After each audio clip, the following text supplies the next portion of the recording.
Animation and video game fans alike are excited about the upcoming Mario movie from Illumination. But that's not what this video is going to be about. Instead, we're going to be talking about the development of the live-action Mario movie from 1993, the one with the alternate dimension run by punk dinosaur people. I remember having a hard time wrapping my head around this one as a kid. I must have been about 12 years old or so when I found out there had been a Mario movie in the early 90s. I was excited. A Mario movie? How could I not have known about this? Then I watched it, and I understood why. It's a very weird movie, which takes great liberties with the source material. Granted, the Mario games are often slim on plots, but the Mario brothers, who aren't even really brothers here, fighting to stop an alternate universe dystopia from merging with our dimension? Well, that's pretty far from what we're familiar with.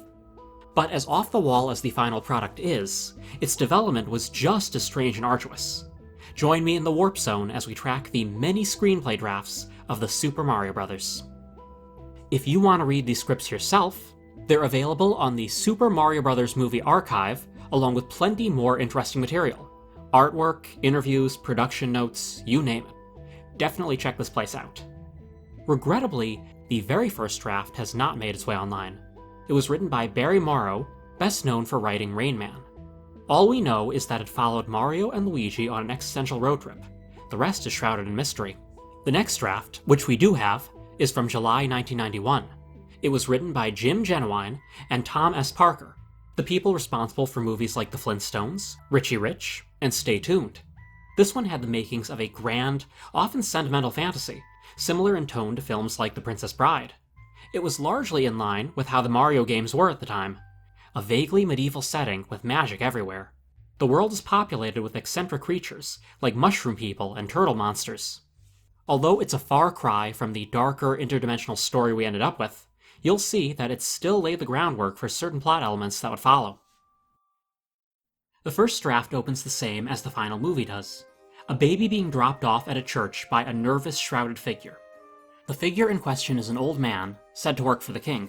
The baby has a mushroom-shaped pendant with her, which gets lost when the nuns take her inside. The old man is confronted by a dark, caped figure who presses him for information on the baby's whereabouts. The old man has a heart attack before he can say anything.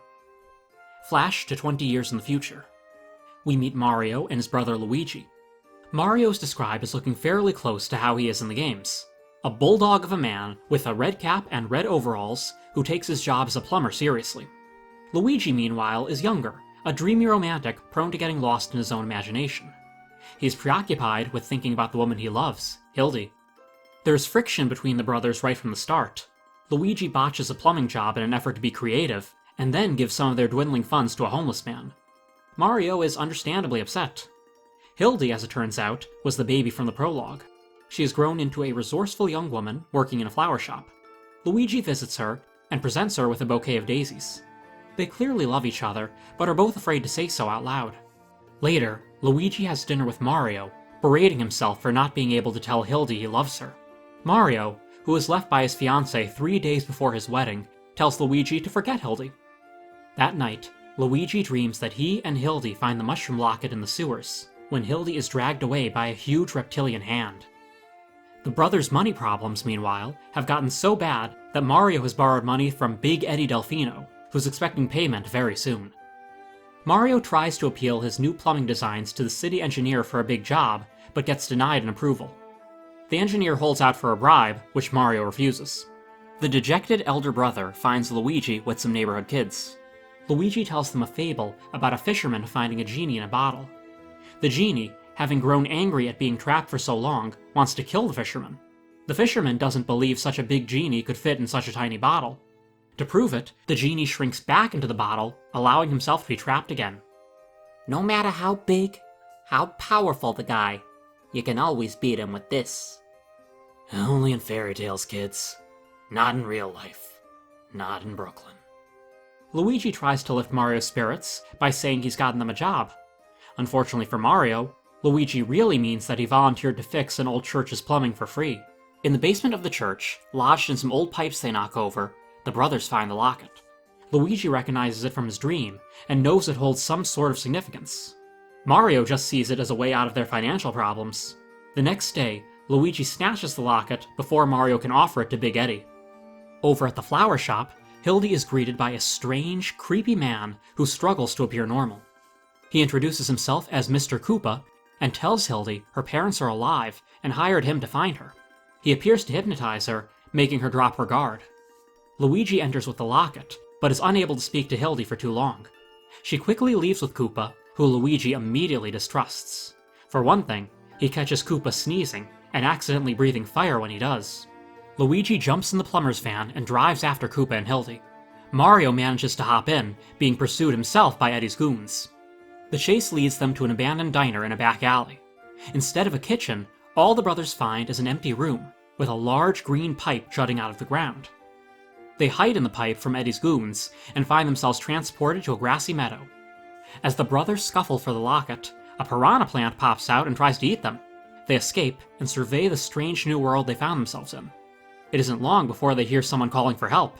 Toad, a 3-foot-tall mushroom man, is chained above a pair of snapping piranha plants. Mario asks if he knows the way back to Brooklyn. Toad offers to help them if they let him down. Just as the brothers release Toad, Koopa's enormous hover ship flies overhead.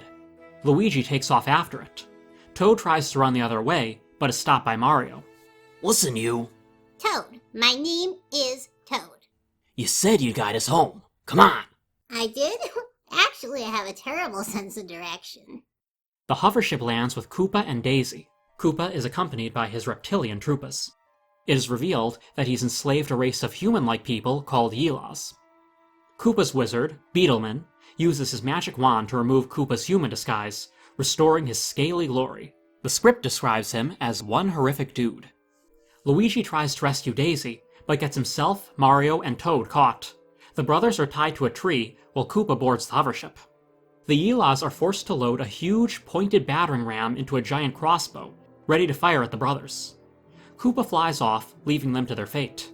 With no other choice, Mario is forced to try and bribe their way out. They show the Yeelas the locket. This does the trick. Apparently, this means the Mario brothers are the prophesized heroes who will stop Koopa. Now hailed as mighty warriors, the brothers are taken to see Wotan the Wizard in an old village tavern.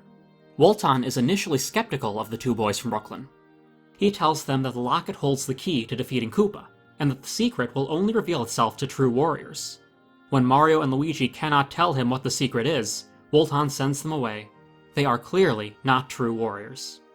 Mario's ready to call it quits and go home, but Luigi swears to Wotan that he'll do whatever it takes to save Hildy. His sincerity moves the old wizard, but their worthiness must still be tested. They are to go on a quest, and if they succeed, they will end up infinitely richer than they are now. This gets Mario's attention. The brothers are told to go to the Pit of No Return. That's where Koopa has sent all their confiscated magic items. Wotan specifically needs his magic wand, and also mentions mushroom powder as a cure for any potential magic spells Koopa knows. It helps that Koopa has a mushroom allergy. They are warned that they may not take more than one magical item each. Looking at the map to the pit, Mario notices an area full of pipes that will lead back to Brooklyn. He wants to head there instead, but Luigi insists on following Wotan's directions. Toad is forced to go along as well. He is a convicted thief, and to either follow the Marios or get strung back up in the forest. Before they leave, Wotan also gives them 3 silver coins for the journey. Toad, meanwhile, has been whispering to a boy working at the bar and slips him a message. After they leave, the boy sends a flying carrier turtle to Koopa's castle with a letter. Almost immediately on their journey, Luigi gives the silver coins to a cloaked homeless man. In return, he is given a bean. Mario, once again, is furious. Over in Koopa's castle, Hildy is locked in a royal bedroom. Koopa stands in the throne room, eyeing the legendary crown of invincibility. Due to some kind of magic beyond his control, Koopa can only inherit the throne if the princess willingly marries him. Beetleman suggests he acts kindly toward Hildy, which Koopa is incapable of doing. Next, Beetleman comes up with a loophole. If they feed her a love potion, it will apparently count as willingness. Hildy is given a box of enchanted chocolates. Each one puts her more and more under Koopa's spell.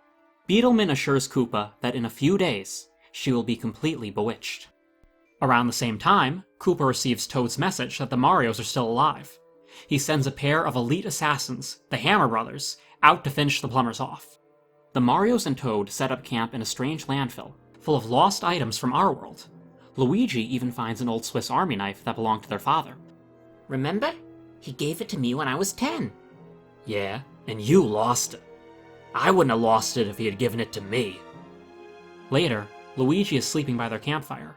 Mario and Toad sit nearby talking. I really wanted that Swiss Army knife.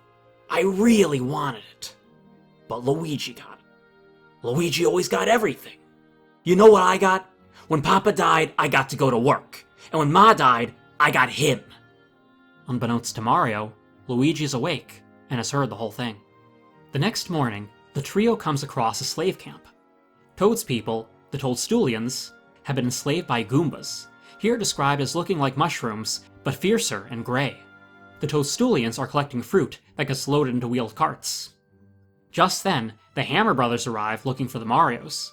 Mario and company hide in a cart, but are quickly discovered, leading to a frantic chase.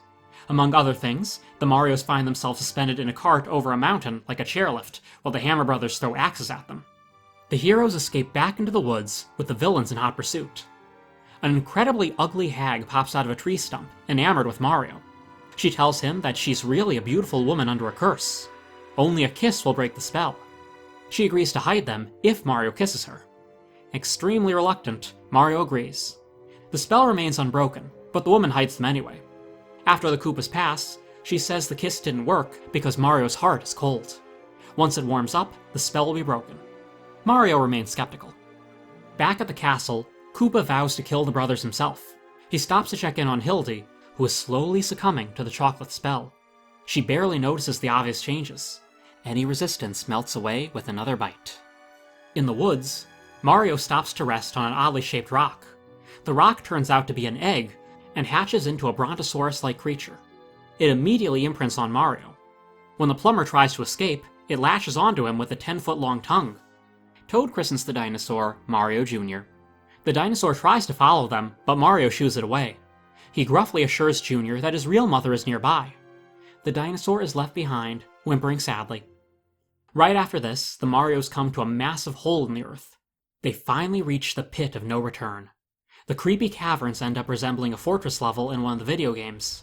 After avoiding being crushed by spiked walls, the Marios almost get ambushed by a pair of thwomps.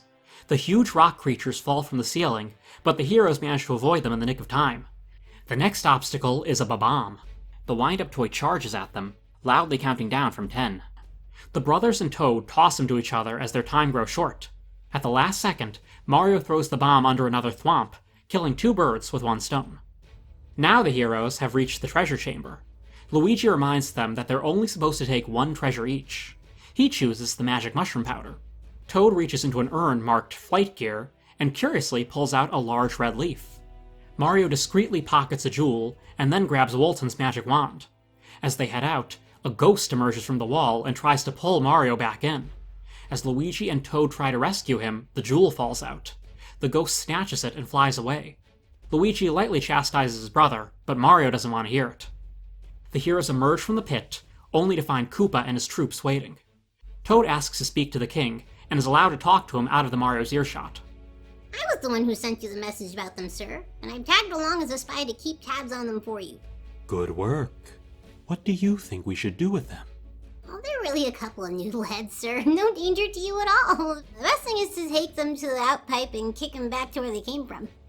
Koopa pretends to go along with Toad's suggestion, but has his guards throw the mushroom and Luigi back into the pit. Mario lunges at Koopa in a murderous rage. As Luigi and Toad fall, Toad remembers the leaf. He gives it to Luigi, who in turn grows raccoon ears and a tail. Using the tail to fly, Luigi is able to save them both from hitting the ground.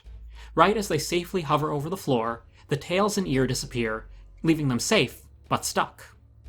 At the surface, Mario has been wrenched off Koopa and dragged towards the pit. Junior returns to rescue his mama. He uses his tongue to throw the guards around and even charges a few down. Mario grabs onto the dinosaur, who runs off into the forest. Once they're safe, Mario tries to get Junior to leave again, a little more gently this time. The dinosaur remains by his side. So maybe you're all alone too, huh? That's what I always wanted. To not have a brother messing things up all the time. Don't wish for the wrong things, Junior. They might come true. Another dinosaur is heard in the woods. Junior seems to recognize it and answers its call. Mario realizes that this is probably the dinosaur's real mother. He sends Junior off again, the dinosaur finally listening this time, but not before giving Mario a big lick on the cheek. Just then, Woolton emerges from the forest. Mario returns his wand, grimly saying it only cost him his brother. Woolton demonstrates the wand's power, zapping a tree in half. Mario's impressed, and the two set off to Koopa's castle. Beetleman is alerted by his crystal ball that Woolton has the wand. He summons a storm to take care of Mario and the old wizard. Woolton stands his ground, defiantly shouting that he is protected by his magic. A lightning bolt promptly strikes him, reducing him to a pile of ashes. Mario recovers the locket from the ashes.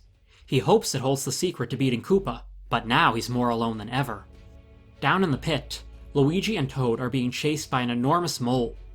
Luigi tries to fend it off with a Swiss Army knife, accidentally dropping the bean when he takes it out. Thinking they're about to die, Toad starts to confess that he betrayed them. Suddenly, the bean sprouts into an enormous beanstalk, carrying the good guy safely out of the pit. Toad tries to take back his confession. Luigi doesn't say anything, seemingly deciding to put the whole thing behind them. Mario, meanwhile, finds Koopa's castle. It appears to be abandoned, but he hears Hildy calling for help inside. He finds Hildy chained to a wall. A pair of guards rush in. Mario turns back to Hildy to see she has transformed into Beetleman. Sorry, Mario, but your princess is in another castle. Everything around Mario disappears. Only Beetleman and the guards remain, their spears pointed at Mario. Luckily, Luigi and Toad have been watching from a distance. While Beetleman heads off to the real castle, Mario's quickly rescued by his allies. They knock out the guards, and the Mario brothers disguise themselves in the armor. The Marios prepare to sneak into Koopa's castle. They let Toad stay behind. The mushroom tries to work up the courage to confess his betrayal, but chickens out again. In Koopa's throne room, a bawdy bachelor party is taking place. Or at least as bawdy as a PG movie can get, the script informs us. A shapely, veiled woman dances for Koopa. She removes her veil, revealing a hideous snake face, much to Koopa's delight.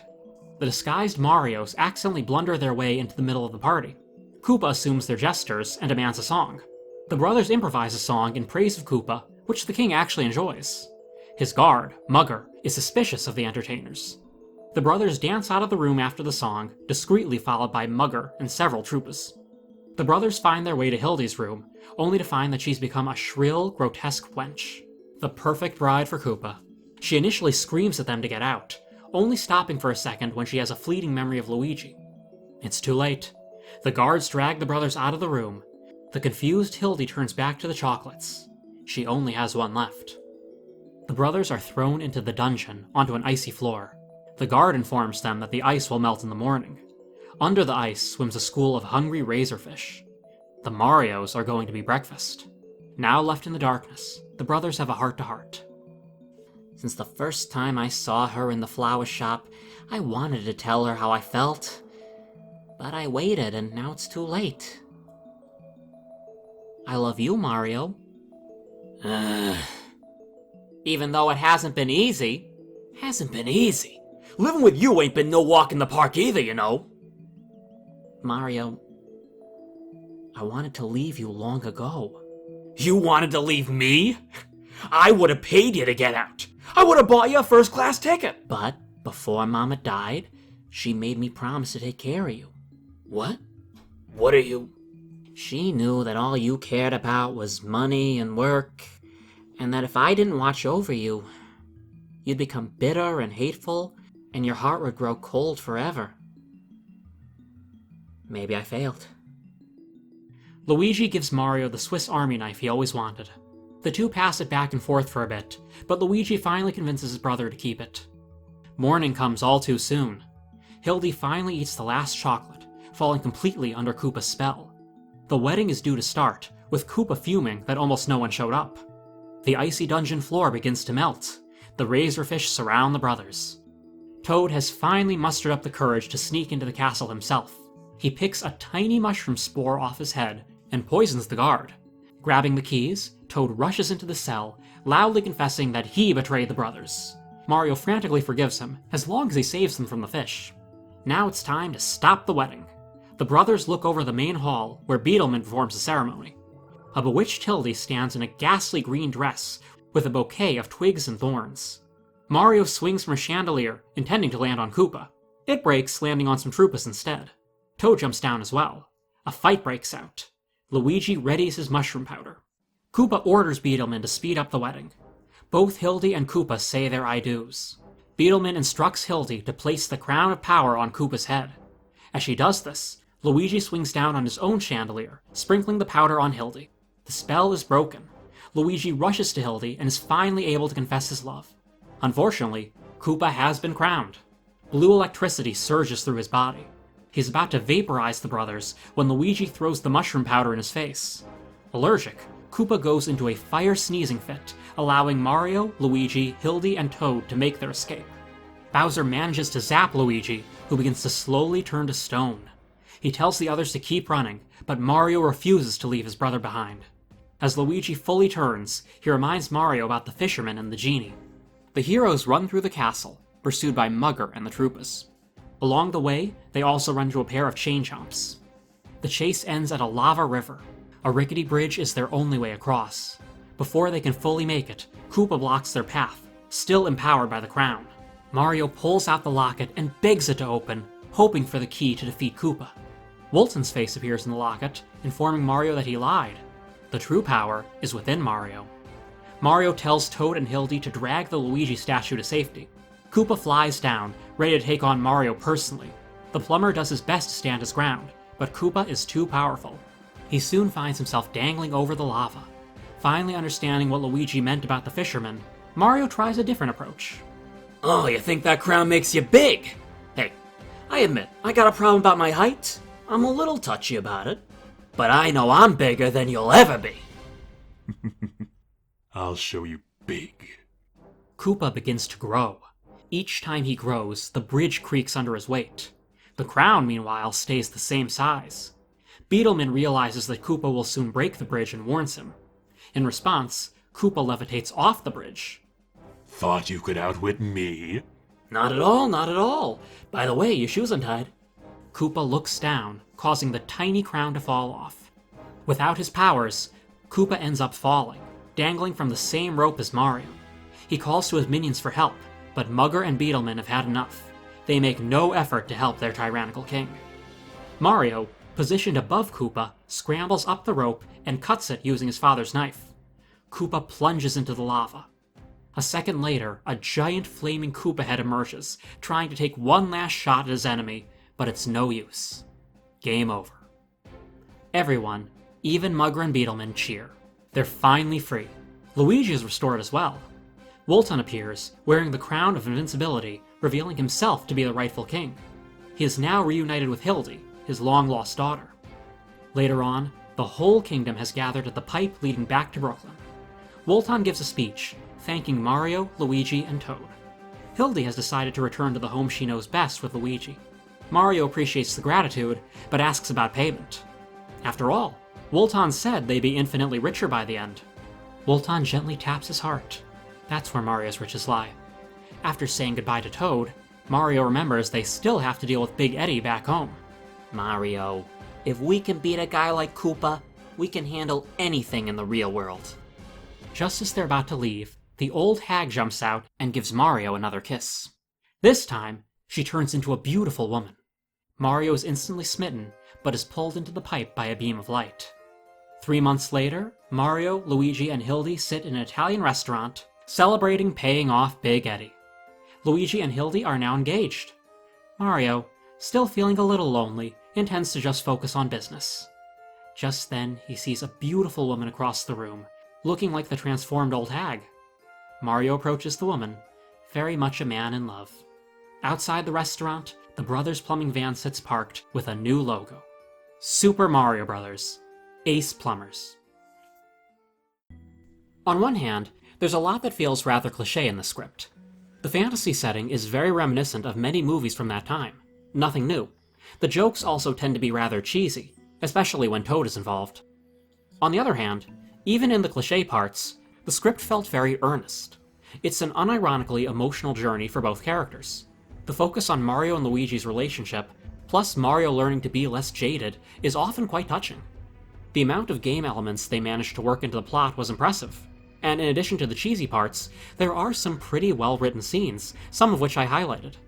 I have a feeling that if this was the movie we ended up getting, it would have left a lot of fans satisfied.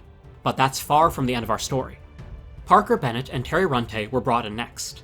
They wanted to take things in a crazier, darker direction. They wrote an outline involving an overgrown, topsy-turvy version of Brooklyn that Mario and Luigi have to navigate. Hildy was renamed Daisy after the princess from Super Mario Land. Their outline says that Daisy and Princess Toadstool, now known to us as Peach, were meant to be the same person, but she was always supposed to end up with Luigi. One thing they definitely wanted to do was give Daisy a more active role in the plot than Hildy. No sitting around eating cursed chocolates. The script they did end up writing, dated February 1992, did away with most of the traditional magic aspects of the previous draft. This is where the idea of the Mushroom Kingdom being an alternate, dinosaur-filled universe really took off. While the heavy emphasis on dinosaurs used to confuse me, it does make sense. Super Mario World was released in America in 1991, focusing on dinosaurs. The main dinosaur, Yoshi, was an instant star. We'll see some of the characters change and evolve here. Mario and Luigi still have a rocky dynamic, but there's less tension between them regarding their father. Toad is still here, but has a very different role in the story. Big Eddie Delfino becomes Eddie Scarpelli, still acting as an antagonistic force in Mario's everyday life.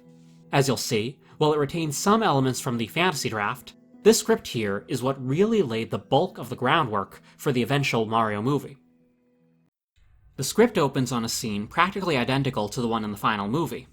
A woman leaves a bundle at a church. The bundle is revealed to be a metal egg inlaid with a gem-like stone. Inside the metal egg is a real egg, which hatches into a baby girl, Daisy. Daisy's mother is attacked by Koopa in the tunnels and causes a cave-in. We pick up 20 years later and meet the Mario brothers on a job at an Italian restaurant. Once again, their personalities are made clear from the start. Mario is working hard to fix the restaurant's dishwasher. Luigi is helping with the ever-growing dishes, alongside the waitress, Daisy, who he's just met. Mario tells them it'll be an expensive fix. The restaurant's owner, a sweet old lady, doesn't like the sound of that. However, she knew Mario's father and trusts the plumber. While Mario negotiates, Luigi manages to fix the dishwasher instantly, with no need to charge for extra parts or by the hour. The owner rewards them with free pasta, but Mario would have rather had the money they desperately need. After their meal, the owner still gives Mario a check for $200. She'd rather him have the money than their sleazy competitor, Scarpelli. Mario is very thankful. That is, until Daisy's pile of dishes falls over, shattering everywhere. Luigi takes the blame in order to save Daisy's job. The check Mario just received should cover the damages. While Mario grouses, Luigi gets to know Daisy a little better. She's a paleontology major studying fossils. When they get back to their shop, they find almost all their furniture and tools have been taken by Eddie Scarpelli. Unbeknownst to Luigi, Mario owns the mobster $10,000, and they're way behind in payments. Eddie's already in a foul mood. His wife has left him, and his daughter is one of many in a string of recent kidnappings. Eddie makes the brothers a deal. He's got an important waterworks deal in the making, but some paleontology students have been getting in the way. The brothers are to cause an accident and flood the fossil site. If they do this, he'll forgive their debt. Luigi tells him to get bent and storms off. Mario, in full damage control mode, promises Eddie they'll take care of things. Luigi goes to the dig site and alerts Daisy about Eddie's plans. She makes sure to call her professor and warn him. Luigi also gives her a wishbone. It belonged to their father, who always kept it for luck. Shortly after, Daisy talks to the old nun who found her 20 years ago. The nun decides now is the best time to tell Daisy about the circumstances of her birth. She leaves Daisy the metal egg she arrived in. As the nun leaves, we are introduced to Koopa's main henchmen, Iggy and Spike, who will remain a constant throughout the rest of the drafts. Spike is named after an enemy from the games, while Iggy is named after one of the Koopalings, a recurring group of bosses Mario and Luigi face. Neither of them has anything in common with their game counterparts, other than that they work for Koopa. This script has some of the other Koopalings' names used for characters, mostly as fun little references. At one point, Larry is mentioned as a subordinate Koopa killed for bothering him. Just to be clear, since I know someone will point this out, there is another Spike in the Mario series, Foreman Spike from Wrecking Crew. Although this character is set to appear in the Illumination movie, I'd imagine that this Spike is named after the enemy from Super Mario Bros. 3. Like Koopa in the first draft, Iggy and Spike claim to be lawyers on behalf of Daisy's birth parents, who have been looking for her. Daisy is suspicious of these strange men and pretends to be her roommate, telling them Daisy is out. Daisy calls the Marios on the phone, saying she needs a plumber. They head back over to her apartment to find her sink overflowing. The stone from the egg is stuck in the drain, but it somehow remained dry. Daisy herself is nowhere to be found. Luigi takes the stone with him. The brothers find Eddie waiting for them again when they get back.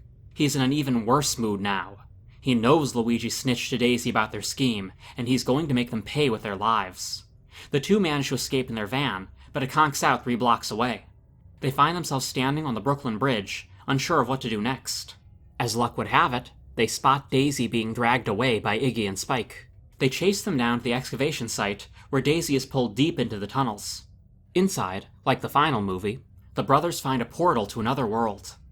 They wander through a cave, an electric plant, and finally find themselves in a grungy alternate Manhattan. We get a lot of dark humor here. Priests get in knife fights, whores chat with heavily armed Boy Scouts, and phone booths randomly shoot flamethrowers at pedestrians. Luigi catches sight of Daisy, who's escaped from her captors.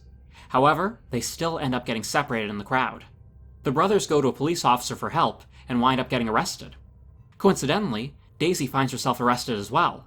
She was standing on a street corner reserved for hookers, strippers, exhibitionists, and actors. Mario and Luigi find themselves in a squad car with a spaced-out hippie named Toad. When they mention they're from Brooklyn, it piques everyone's interest.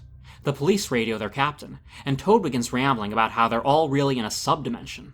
Mario thinks he's crazy, until he sees the Statue of Repression, a twisted version of the Statue of Liberty. This one depicts a lizard woman using her torch to burn a book. At the police station, Mario is asked his name. Due to a misunderstanding in how the question is phrased, the officer thinks his first and last name is Mario. Somehow, this becomes factual in other drafts. Over in Koopa's tower, modeled after the World Trade Center, we catch up with Koopa himself. We also meet his secretary, Lena, described as a fiercely sexual woman. Iggy and Spike deliver Daisy's egg to Koopa. Koopa is elated until he finds out the stone that goes with it is still missing.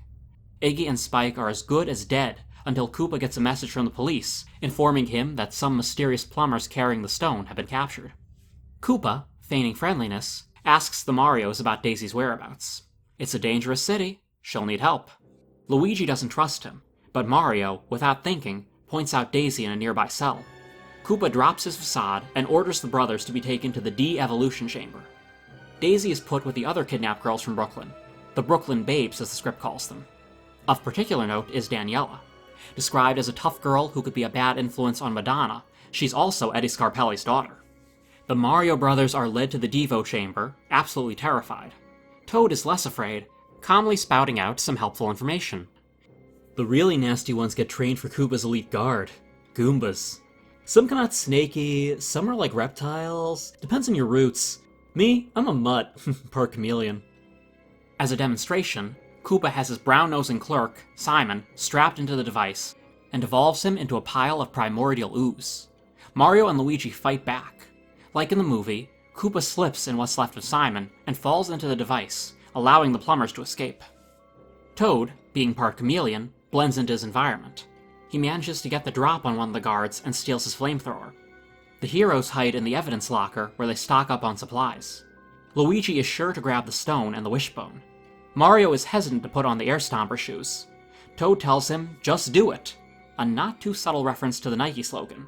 Wouldn't be surprised if they were hoping for a cross-promotion. The guards burst in. Ever ready, Toad sets off a cute little wind-up bomb. The guards react in horror. A second later, the room explodes. Toad and the Marios continue to fight their way out.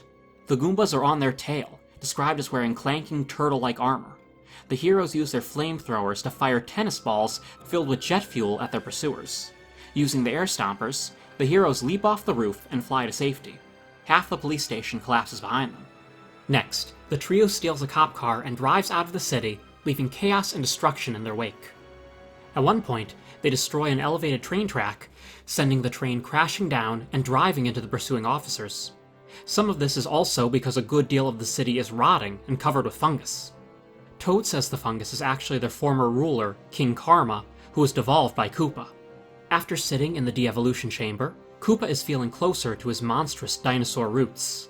His eyes have become reptilian slits. He has Daisy brought to him and explains that her mother was royalty, a portal keeper. Daisy is the last of this special lineage, and only she has the genetic power to merge their universes. Koopa, of course, intends to rule our world. Toad takes the Mario brothers to a nightclub in the desert to hide. There, we meet Toad's ineffective hippie friends, Manus, Fodar, and Freeman. The dialogue here really clinches it.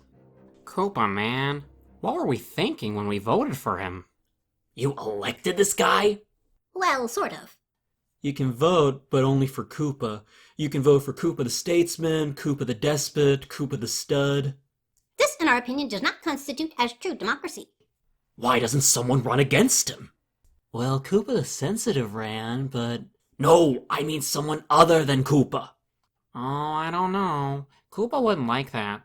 No wonder this place sucks. You guys are pathetic. At least Koopa takes charge of things. The energy police burst in and begin confiscating the club's electronics. Toad and his friends take the Marios to their hideout, a tent. Luigi is getting increasingly fed up with their passivity. Toad turns on their little TV, airing Koopa's propaganda channel. They're completely outnumbered. His tower is an impenetrable fortress. It's hopeless. Mario is ready to give up himself, opting to find a way home in the morning. Suddenly, a photo of Daisy pops up on the TV. Two news anchors, Morton and Wendy, also named after the Koopalings, announce that Koopa will publicly execute her tomorrow, after his golf tournament. Now more than ever, Luigi needs to save her. Reluctantly, Mario agrees to help. Tomorrow, they plan to sneak into the tournament and save her while everyone is distracted.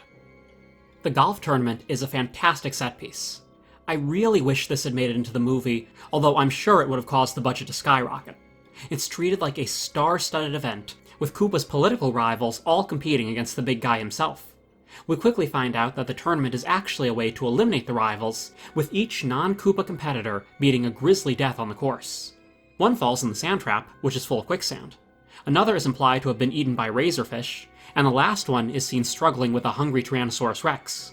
At one point, we cut to a commercial break and see Koopa starring in a Nike commercial. Yes, really. Perhaps there exists a parallel dimension to our own universe where people got to see Dennis Hopper doing this. The mind boggles. As the tournament rages on, Luigi sneaks over to the execution stand where Daisy is held. It turns out to be a trap, with Iggy in her place. Mario and Luigi are surrounded by guards. Mario takes a few out by throwing a turtle shell, but it's not enough. Suddenly, Toad and his friends speed over on golf carts. The chase that follows is the craziest one yet. Piranha plants, a giant golf ball, the Tyrannosaurus, and a tank driven by Koopa. In the end, everyone is captured. The Mario's tool belts are confiscated. Sadistic as ever, Koopa has the brothers separated. Luigi is taken to the dungeons, where he'll be eaten by razorfish. Mario is left tied up in the desert. He's at the mercy of the wild sand eels, which will burrow into him and lay their eggs. Before Mario can succumb to this gruesome fate, Toad rescues him. He managed to avoid capture by using his chameleon powers. Back in the dungeon, Luigi is in a similar position to the first draft, on a sheet of rapidly melting ice with razorfish below. He finds an unused cartridge for his air stompers in his pocket and uses it to blow the fish up. With that execution method kaput, Luigi is placed in a cell next to Daisy for the time being. She's only had Koopa's pet, Yoshi, to keep her company. The two have a very brief, tender moment together. Luigi tries to give her the wishbone again, but a guard interrupts them. They break the wishbone, and Luigi jabs his piece in the guard's eye. The guard goes after Luigi with a stun stick. Yoshi attacks the guard, allowing the others to gang up on him and escape. Mario and Toad, meanwhile, take a warp pipe, or access pipe as the script calls it, to Koopa's tower. Upon breaking in, Mario immediately begins to mess with their waterworks, flooding the basement. They go to Luigi's cell, only to find it empty, aside from the fish chunks on the wall. Mario assumes the worst, and wordlessly beats the first guard he sees senseless. He throws him into the machine controlling the tower's heat, inadvertently setting it to freeze. A moment later, Luigi and Daisy rush over, along with the kidnapped girls and Toad's friends. Mario and Luigi embrace and put on their tool belts. They find a way out for Toad and the girls, but Mario wants to stay behind to stop Koopa. He still has the stone, and the power to destroy our dimension. Luigi and Daisy decide to join him. They ascend the tower, which has begun to freeze over. Spotted by the guards, the trio duck into a boiler room. The building's thuggish maintenance men, the Hammer Brothers, see them and their tool belts. Assuming the heroes are their replacements, they angrily throw a barrage of hammers at them. Finally, they reach the top floor. They burst into the office, ready to take on Koopa. Instead, they find Koopa's accountant. Sorry, Mario. Koopa's in the other tower. To make matters worse, guards come pouring up the stairs. The only way to get to the other tower is by going across. In Koopa's office, the Tyrant's technician, Clive, is preparing the stone to open the portal. According to his notes, only a portal keeper can withstand its force. To test this, Koopa has Clive try the stone himself, frying the poor guy. Morton suggests using Daisy instead, much to Lena's annoyance. Iggy and Spike go to fetch her, but come back a few moments later empty-handed. Quietly, they accept whatever punishment Koopa has in store for them. Koopa is enraged and begins regressing into a reptile. Mario, Luigi, and Daisy, meanwhile, have made a makeshift bridge using a large TV antenna. The guards disrupt the antenna, sending them crashing into Koopa's office. With no choice, Daisy puts the stone in the portal device. In our world, the Brooklyn Bridge begins to distort, opening the portal up. Like the resourceful plumber he is, Mario smashes the device with his plunger. The broken device goes wild. Everyone runs out of the office. Koopa rushes to his private elevator, leaving Lena behind. Mario, Luigi, and Daisy make their own escape, with Lena closely following them.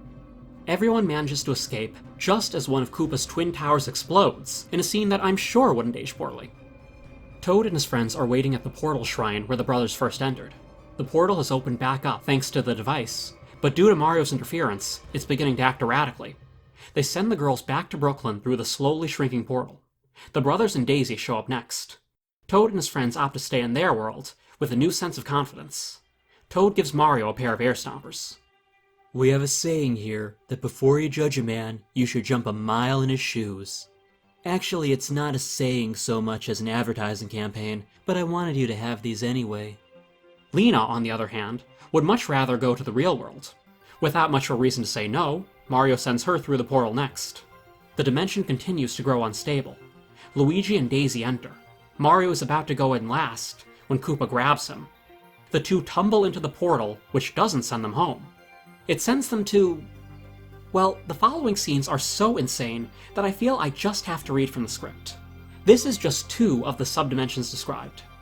First subdimension, psychedelia. Time and space are fluid here. So are Koopa and Mario. Koopa lunges, becoming a fluid projectile. Mario ducks, a flat puddle. They re-solidify, startled, into crystalline forms. Mario dives at Koopa. They shatter and give way to... second subdimension, opera/factory. An opera set designed like a deco assembly line. Stone-faced workers churn out identical Palagachis. The audience seems to be a mass of slithering eels in tuxedos. One Palagachi tears off his clown face. It's Old Man Mario. He laughs. His mouth splits open to reveal Koopa. Eventually, we cut back to our world. Luigi and the others emerge underground at the dig site. It's rapidly flooding due to Eddie's earlier interference. Daniela says she'll make him buy them all Cadillacs if they survive. They emerge on the other side, where the family members of the missing girls are holding a candlelight vigil. Everyone is reunited. Eddie is shocked to hear that the Mario brothers are responsible for saving his daughter. Mario and Koopa, meanwhile, materialize on the Brooklyn Bridge. Koopa has finally turned into a full reptile. They have one final battle, ending with Mario kicking Koopa into the portal, warping him out of sight. Just as it seems like everything's finally over, a vortex opens in the river. A meteorite rises with a pure energy version of Koopa holding it. He seems to be drawn to the stone Mario's holding, which in turn is drawn right back. Mario lets go of the stone, sending it crashing into the meteorite. The resulting explosion appears to truly be the end of Koopa. Luigi gets a kiss from Daisy. Mario gets one from Lena and Daniela. An ambulance drives off with the 2 brothers, bruised, battered, but very much alive. Out of all the scripts, I'd say this one is my favorite. It takes a wild left turn from the more true-to-the-game's fantasy script, but it has some of the most clever material. There are so many good lines and interesting tidbits in it, it was hard not to highlight them all in this video. That being said, I imagine certain parts like the golf tournament or the interdimensional chase were probably going to be too expensive to film. That, and there was some pretty risque material for a family film in there. 2 more drafts were written in March, which continue to refine the insane, satirical second draft into the messy but memorable Mario movie we finally got. Drafts number 3 and 4 are by Dick Clement and Ian Lafrenaeus. I'm not going to give them a full rundown, since each draft skews closer and closer to the final product. I want to still highlight some differences as they come up, particularly in the third draft. For one thing, there's a through line present about Luigi being ashamed of being a plumber. Mario tells him to take pride in his work, even though he himself feels like he was forced into his profession. Later on, in a moment when it looks as if their gooses are cooked, Mario apologizes for dragging Luigi into the business. Luigi, having dealt with a good deal of craziness at this point, assures his brother he wouldn't have it any other way. Daniela becomes Mario's girlfriend, and goes from being Eddie Scarpelli's daughter to a sister. Daniela would remain Mario's girlfriend in the final movie, but have no relation to Eddie. Speaking of him, the R was dropped from his last name, changing it from Scarpelli to Scapelli. Scapelli still threatens Mario, and even forces him to help blow up the dig site at gunpoint.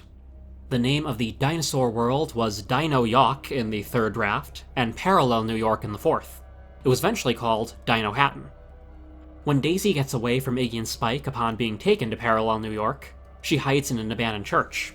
It ends up being no safer than the rest of the city, full of thieves and junkies. She runs out after a scaly hand grabs at her, and gets arrested shortly after that. At the jail, the Rock MacGuffin is taken by a police officer named Gloria. The fourth draft changes her name to Bertha. In the final movie, Big Bertha becomes another punk, unrelated to Koopa, but still plenty dangerous. Her role is more or less the same in all versions though, a third party to steal the stone. In the third draft, they hold off on showing Koopa for a while. He's glimpsed in the prologue, but the first time we properly meet him, we don't realize it. It's the scene where he pretends to be a lawyer to get information from Mario and Luigi. The revelation that he's really Koopa is just as much of a surprise to us as it is to the brothers. Koopa's deadly golf game does not make it into this draft, but a new set piece is in its place. He assumes the brothers know where the stone is. A squadron of bounty hunters are sent into the desert to find and capture the Marios, with strict orders to bring them back alive. They can kill each other, though, to the point where it seems to be encouraged. Assorted crooks and thugs in tanks, trucks, and dune buggies gather at the starting line. Morton and Wendy once again act as commentators. The violent chase evokes an odd mix of Mad Max, Wacky Races, and Mario Kart. Iggy and Spike are among the competitors, hoping to get back in Koopa's good graces. Against all odds, they do manage to capture the brothers. They get cocky, however, and end up driving over a drop-off. Mario and Luigi fall out of the car and get sucked into a quicksand pit. With the prisoners presumed dead, Iggy and Spike are left to the wrath of Koopa. Unbeknownst to Koopa, the pit is actually a secret entrance to an underground hideout. There, the Marios meet an old man named Burrows, and Toad, described as a chameleon creature. Toad again provides some exposition about how they're all in a weird subdimension. Toad doesn't get turned into a Goomba in this version either. Instead, the friendly Goomba who helps Daisy is a separate character named Hark. When night falls, Mario, Luigi, Toad, and Burrows head back out into the desert. They find Iggy and Spike, left to be eaten by the sand eels. The heroes save them, as long as they promise to help them find Daisy. Like in the final movie, the search for the crystal leads everyone to the Boom Boom Bar. Spike, not Mario, tries to dance with Gloria to retrieve the treasure, and gets punched for his troubles. Around this time, Lena enters. She's become a much more sinister character. Koopa's been spending too much time with Daisy, so she's slumming it in the lowest, dirtiest bar she can find. Mario notices her and tries to lay on the charm, not knowing who she is. She invites him to dance, and the two perform the dactyl, described as more of a mating ritual than anything. Iggy and Spike are horrified when they see who Mario's dancing with. As it turns out, the dance was a distraction. She's already alerted Koopa's forces, who storm the club, leading to the same escape as the final movie, with Lena keeping the crystal. Toad acts as their getaway driver this time. Shortly after, the crafty chameleon helps them sneak into Koopa's tower. He parts ways with the brothers halfway through, but gives them up a bomb as an emergency weapon. The tower ascension is a little more tense in this draft. There's still a huge bounty on the brothers' heads. After the Hammer brothers spot them, like in the previous draft, the tower is swimming with guards, all trying to nab the heroes. It has a bit of a Die Hard feel to it, and to really hammer that home, John McClane himself makes a cameo. As the Mario brothers crawl through the vent, they see a man identical to Bruce Willis picking glass out of his feet. He points them in the correct direction. The Mario brothers break-in takes them to a command center where they press one of Koopa's technicians for information. He's named Bloober after one of the recurring underwater enemies in the games. I know it was just for fun, but I can't help but picture a squid in a lab coat when I read these scenes. Bloober tells them that Koopa plans to merge the dimensions, destroying our home in the process. He sicks a Goomba on the brothers, but it turns out to be Daisy's friend Hark. Hark shoots him with a stun gun and helps the brothers get the kidnapped Brooklyn girls out of the tower. Daisy is taken to the meteorite where the worlds will converge. She does something to disrupt Koopa's plans, although the script does not make it entirely clear. Koopa jumps into the pit with the meteorite to try to undo the damage. Daisy and Luigi escape the crumbling passage, but Mario is pushed into the pit with Koopa by Lena. A moment later, Lena is killed by falling rubble.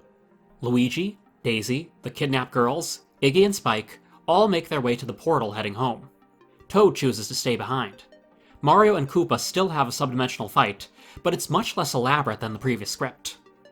Once again, they end up on the Brooklyn Bridge, with Koopa as a full reptile.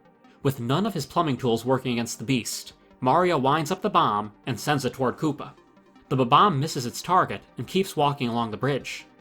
Koopa shoots his long tongue at Mario and starts strangling him. The bomb, meanwhile, hops down from above right into Koopa's open mouth, blowing him up.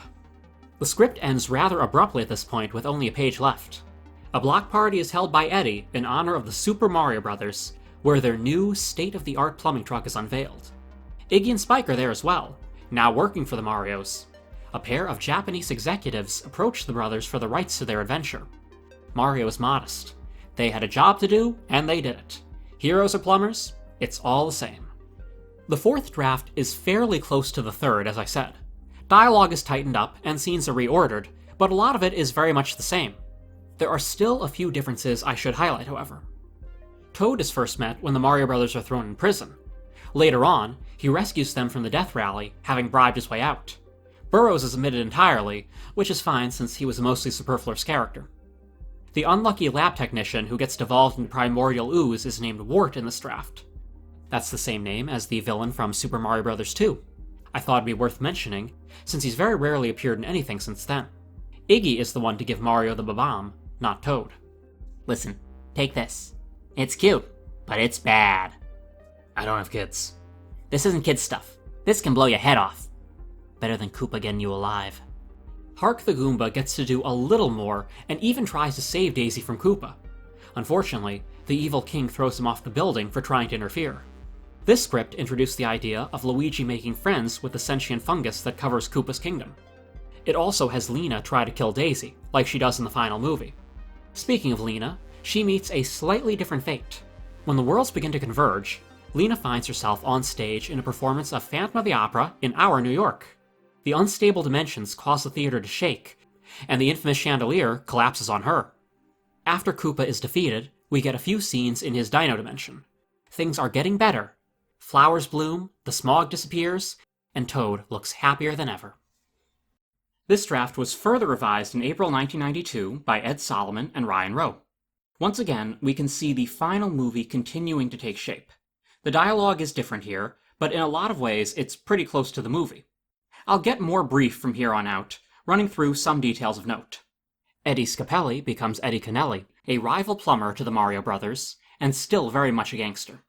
A major running idea is that the MacGuffin pendant Daisy wears, the one that powers the meteorite, is also her life source. Whenever she's not wearing it, she gets incredibly tired. Upon arrival in parallel New York, we see a campaign parade for Koopa, with a monster truck of a stretch limo driving down the street, and even over other people's cars. Iggy and Spike hustle the kidnapped Daisy into the limo, while Mario and Luigi get clobbered by some Goombas. Toad has a smaller role here, and is renamed Lemmy after another one of Bowser's Koopalings from the games. For the first time, the Toad character is turned into a Goomba, although he's not seen after his transformation. Similarly, Iggy and Spike have their intelligence boosted for the first time in this draft. Hark the Goomba is still a separate character than the Toad Lemmy Goomba, but his role is incredibly small here. The previous king, who Koopa turned into a fungus, is given the name Murphy. Piranha plants briefly appear again, which Mario and Luigi use to threaten Iggy and Lemmy with. The bar where they follow Big Bertha is called the Boom Boom Bar in the movie and every draft as well, except this one. This draft calls it the Koopa Cabana. Mario and Bertha dance to a slow, romantic song with comedic gross-out lyrics. Holding you close with your putrid perfume, which is killing the mold in this ill-smelling room. I want to dig up our dirt. You don't mind if I blurt. Should we slip under your rock or mine? When Lena comes in a moment later, a new song starts up about how much the singer loves being a carnivore and detests vegetables. Oh, I guess Wirt did show up. After the bar escape, Lena has the Goombas drag a very drunk Iggy and Spike back to the Devo machine. They are strapped in and made even stupider than before, which is really saying something. It's a little sad to see them reduced to garbage-eating idiots, and yes, they do actually eat garbage afterwards. But they're really not as helpful here as they are in other drafts. The final battle with Koopa takes place at the cave wall between the two worlds. Koopa keeps firing his Devo gun at Mario, who keeps narrowly avoiding it. Finally, when Koopa has the perfect shot, Mario holds up a little flower, a daisy that Luigi picked, as a shield. The beam hits the flower, devolving it into a piranha plant. Mario throws the plant at Koopa, which latches onto his face. With the villain distracted, Mario grabs the Devo gun himself and uses it on Koopa. Koopa is turned into a little dinosaur, played by the same puppet as Yoshi was earlier. The creature escapes into our world and actually drags Eddie Kennelly into the tunnels, to the concern of absolutely no one. The script ends with a double wedding for Mario and Daniela, and Luigi and Daisy. The final two drafts continue to fine-tune these ideas. These ones are the closest to the final movie. Ed Solomon from draft number 5 worked on one, and the most recent draft in the rundown was revised by our old friends, Parker Bennett and Terry Runte. Now we can see even more familiar scenes play out. Toad becomes the friendly Goomba. Eddie Kennelly, now named Anthony Scapelli, gets devolved into an ape. It's a little odd that Scapelli, who's been such a burden on Mario in the earlier drafts, only seems to get comeuppance in the later versions, where he's more of an annoyance. Iggy and Spike, meanwhile, become Koopa's relatives, which is probably the only reason he's kept them alive for so long. A few minor differences. Instead of Murphy, the former king is named Bowser. This would have been incredibly confusing, since in America, Bowser is Koopa's first name. A nice nod to the game, in draft number 6, when Mario is transported back into the real world, he materializes on a flagpole and slides down, like he does at the end of levels at some of his games. One thing you may have noticed is that Mario and Luigi are brothers in all versions of the script. That makes sense, of course. They're the Super Mario Brothers. However, in the actual movie, the brothers part isn't literal. Starting in draft number 6 or so, Luigi is not a blood relative of Mario, but was actually raised by him, thinking of him as more of a father figure than a brother. I assume when Bob Hoskins and John Leguizamo were cast in the roles, their difference in age and race led to some quick rewrites. There were apparently many rewrites on set, actually to the point that some actors stopped learning their lines, assuming they could change within the hour. The filming of the Super Mario Bros. Movie was allegedly not a pleasant experience for many people involved. One final what if exists, which is the movie's rough cut. Available on archive.org, this cut runs 20 minutes longer. There are a lot of quick scenes and shots that got trimmed down, which really did help the movie's pacing. One deleted scene is a run-in with Scapelli's men, establishing Mario and Luigi as the underdogs of the plumbing world. My personal favorite is Iggy and Spike rapping about how much they hate Koopa at the bar. It's the silliest thing in an already silly movie, but it makes me smile, and it does explain why they switch sides. You ever get the feeling you're on automatic pilot? You're going through the motions like waves in the ocean? That life is a series of brainless notions, and you want to feel something more than empty emotion. There's also a longer celebration after Koopa's death, including his pizza finally arriving. Even after the movie was shot, there was an extensive amount of ADR work and some slight recuts to try to make the story flow better, while remaining coherent. Once again, the Super Mario Bros. Movie archive has all the details. This is a messy movie with a messy production. It took a lot of liberties with a simple video game franchise, turning it into something almost unrecognizable. At the same time, it was very creative in what it did. I'd rather something be unique and weird, rather than generic and forgettable.